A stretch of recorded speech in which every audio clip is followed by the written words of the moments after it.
नमस्कार, स्वागत है आपका पीताम्बरा परिवार में।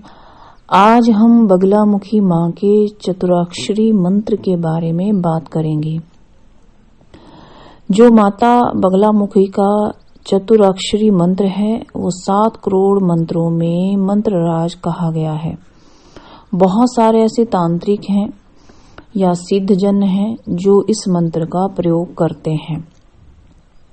जो माँ बगलामुखी के इस मंत्र का प्रयोग करते हैं या इसकी साधना संपन्न करते हैं, ऐसे साधक को इस मंत्र का 4 लाख संख्या में जाप करना चाहिए और किसी पर्वत, चोटी या एकांत स्थान पे या एकांत कमरे में इसका आपको पुष्चरण पूर्ण करना चाहिए।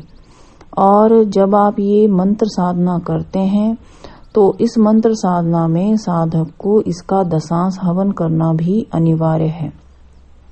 जैसा कि आप सभी पहले से ही जानते हैं कि माँ बगलामुखी मंत्र जाप में पीले वस्त्रों, पीली सामग्री का ही उपयोग होता है।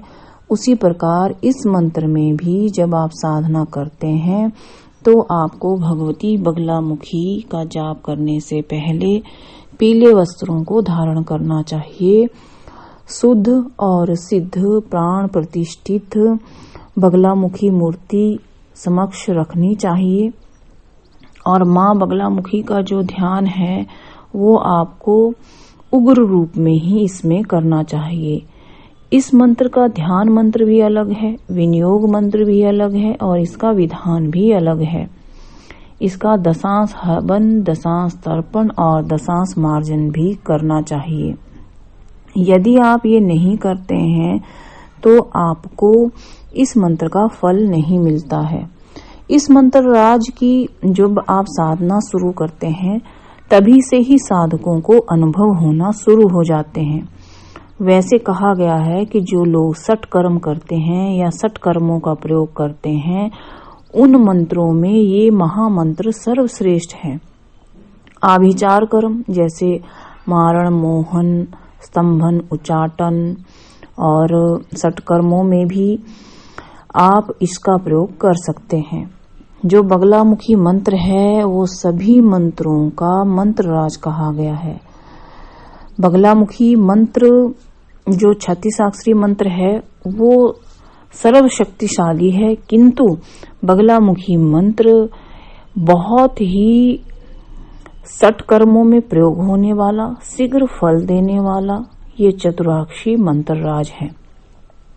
इसका ध्यान मंत्र है कुटिलालक्ष संयुक्ताम मुधा घूर्णिम लोचनाम मदिरा मोद वंदनाम प्रवाल सदृशाधराम स्वर्ण कलश प्रख्य कठिन स्तंभन मंडलाम आवर्त विलसनाभिः सूक्ष्म मध्यम संयुताम रंभोरुपादम पद्माम ताम पीत वस्त्र समावृताम एवं ध्यात्वा महादेवीं कुर्या जप्यम मंत्रदिता। ये है। इसको आप लिखित रूप में हमारे परिवार से प्राप्त करते हैं तभी ये साधना संपन्न होती है, क्योंकि कई बार उच्चारण में कोई कमी रह जाती है तो साधक इसको लिखित रूप में ही प्राप्त करें। इस मंत्र का अर्थ है माँ बगला के बाल घुंघराले हैं तथा मद्यपान के कारण नेत्र चंचल हैं। आनंदित मुख वाली भगवती के अधर यानी कि होंठ मूंगे के समान लाल रंग के हैं। उनके दोनों स्तन स्वर्ण कलश के समान कठोर तथा पुष्ट और उन्नत हैं। नदी में पड़े भंवर के समान उनकी नाभि मंडल गहरा तथा वर्तुलाकार है। कटी प्रदेश क्षीण है। जंघा प्रदेश केले के स्तंभ के समान चिकना एवं मांसल है। उनके दोनों चरण कमल के समान सुंदर और कोमल है। माँ बगलामुखी पीले वस्त्र आभूषणों से सुसज्जित हैं। इस प्रकार भगवती का ध्यान करते हुए एकाग्रचित होकर चतुराक्षरी मंत्र का जप करना चाहिए। इस मंत्र का विनियोग मंत्र है ओमस्य श्री बगला चतुराक्षरी मंत्रस्य श्रीम ब्रह्मा ऋषि गायत्री छंदा श्री बगलामुखी देवता हलिम बीजम आम शक्ति क्रोम कीलकम श्री बगलामुखी देवतांबा प्रत्यर्थे जपे विनियोगः। ये इसका विनियोग मंत्र है। एक बात बता दें, यदि आप इस चतुराक्षरी मंत्र का 4 लाख जप संपन्न कर लेते हैं लेकिन दशांश हवन नहीं करते हैं तो इस मंत्र का आपको कोई भी फल नहीं मिलेगा। दशांश हवन का दशांश तर्पण का दशांश मार्जन करना अनिवार्य रहेगा। जो तर्पण आप इस मंत्र का करेंगे तो मंत्र रहेगा ओम आम हरलीम क्रोम तर्पयामि, और जब आप इसका मार्जन करेंगे तो आपका मंत्र रहेगा ओम आम हरलीम क्रोम बगला मुखे स्वाहा। ब्राह्मण भोज इसमें अनिवार्य है। आपको इसमें माँ बगला के साक्षात्कार के लिए ब्राह्मण भोज कराना चाहिए और आपको भगवती का ध्यान इस प्रकार करना चाहिए कि माँ भगवती सूर्य के समान तेजस्विनी हैं, बहुत सुंदर हैं। वो 16 वर्षीय बालिका की तरह हैं और उनकी सुंदरता के समान कोई अन्य सुंदर नहीं है। माँ भगवती को सर्व सुंदरी जानकर ही साधना करनी चाहिए। साधक को चाहिए कि भगवती बगलामुखी के साधना में, भोग में या किसी अन्य प्रकार की साधना सामग्री में कोई कमी ना छोड़े, क्योंकि आप जो साधना कर रहे हैं वो मंत्र राज साधना है। हो सके तो साधक को जब तक कि 4 लाख जप संपन्न न हो जाए तब तक केवल फलाहार ही करें।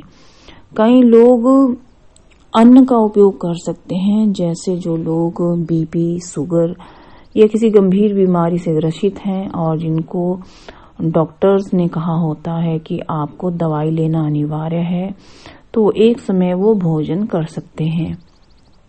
प्राचीन समय की एक रीति यह भी है कि जो व्यक्ति इस भोजन को ग्रहण करना चाहते हैं वो भिक्षा में लिया गया अन्न ही होना चाहिए, लेकिन ये आपकी इच्छा है, क्योंकि जो आजकल जो समय चल रहा है उसमें भिक्षावृत्ति करना थोड़ा कठिन कार्य है और अच्छे घरों के लोग भिक्षावृत्ति में नहीं हैं, तो उनको थोड़ी दिक्कत आ सकती है। लेकिन कोई बात नहीं, आप साधारण भोजन करते हुए भी इस मंत्र को आप साधना रूप में ग्रहण करके साधना संपन्न कर सकते हैं। अपने गुरु से आपको आशीर्वाद जरूर लेना चाहिए। और इस मंत्र के बहुत सारे तांत्रिक प्रयोग भी हैं जो मैं आपको इस वीडियो के माध्यम से बताऊंगी। पहले मैं आपको इस साधना के नियम बता दूं। इस साधना में आपको पीले वस्त्र धारण करने हैं, सिद्ध हल्दी की माला का उपयोग करना है, भगवती जी की प्राण प्रतिष्ठित मूर्ति और भगवती जी का प्राण प्रतिष्ठित यंत्र होना चाहिए। साधना में आपको समस्त सामग्री का उपयोग करना चाहिए, लेकिन भोग के रूप में आपको जो है वो शुद्ध शाकाहारी भोजन का ही इस्तेमाल करना चाहिए। जैसे आप खीर, मिठाई इत्यादि भगवती को अर्पित कर सकते हैं। इस चतुराक्षरी मंत्र के कुछ तांत्रिक प्रयोग हैं जो अलग हैं, उनका मैं वर्णन करना चाहती हूँ। वो केवल नॉलेज के लिए ही हैं और इस साधना की दीक्षा तो आप हमारे यहाँ से ले सकते हैं, लेकिन जो इस चतुराक्षरी मंत्र के तर्पण के जो तांत्रिक प्रयोग हैं ये आपको स्वयं ही करने पड़ेंगे। ये तांत्रिक प्रयोग केवल आपकी नॉलेज के लिए इस वीडियो में बताए जा रहे हैं। आइए बात करते हैं। पहला है कि किसी भी रविवार के दिन कौवे तथा उल्लू के पंख को इकट्ठा करें, फिर उल्लू के पंखों से कौवे के पंखों को बांधकर पवित्री बनाएं।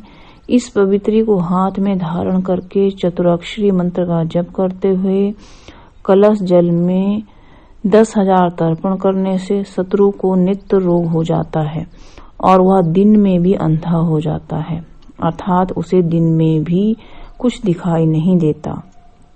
कौवे तथा उल्लू दोनों के पंखों से एक साथ पवित्री बनाकर चतुराक्षरी मंत्र द्वारा 10,000 तर्पण करने से शत्रुओं में आपस में विद्वेषण हो जाता है।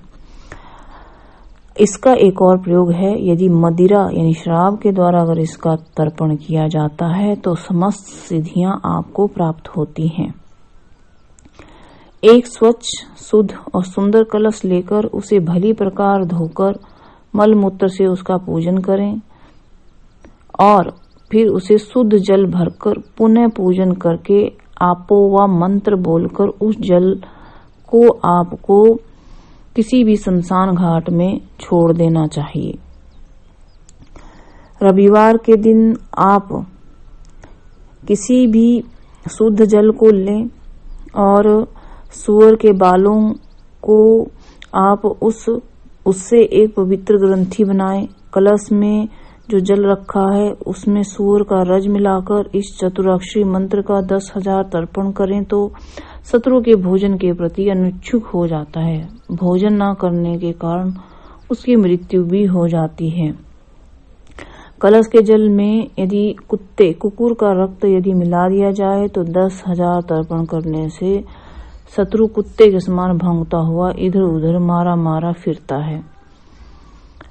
यदि कलश के जल में गधे का रक्त मिलाकर 10,000 मंत्रों से तर्पण किया जाए तो ब्रह्मा तथा बृहस्पति के समान शत्रु की वाणी का भी स्तंभन हो जाता है। देखिए, ये जो तांत्रिक प्रयोग हैं ये केवल नॉलेज के लिए हैं और इनकी दीक्षा यहाँ से नहीं होती है, केवल चतुराक्षरी मंत्र की दीक्षा होती है। आपको यदि किसी के लिए बुरा ही करना है, अगर इन मंत्र प्रयोगों को अगर छोड़ दिया जाए, किसी ने अगर आपका बहुत बुरा किया है और आप भी उसका बुरा करना चाहते हैं तो आपको भगवती के ऊपर छोड़ देना चाहिए। आपको भगवती के ऊपर छोड़ देना चाहिए, साधना करनी चाहिए, आपको शुद्ध रूप से तर्पण और मार्जन करना चाहिए। बाकी भगवती के ऊपर न्याय की गुहार लगानी चाहिए और भगवती के ऊपर ही सब कुछ छोड़ देना चाहिए। इस तरह के तांत्रिक प्रयोग ना करें आप। फिर भी ये जो आभिचार कर्म हैं, यदि इनका आप निष्पादन करते हैं तो यहाँ से इनकी दीक्षा आपको नहीं दी जाएगी। अगर आपको यह वीडियो अच्छा लगा हो तो लाइक और शेयर करें। नमस्कार।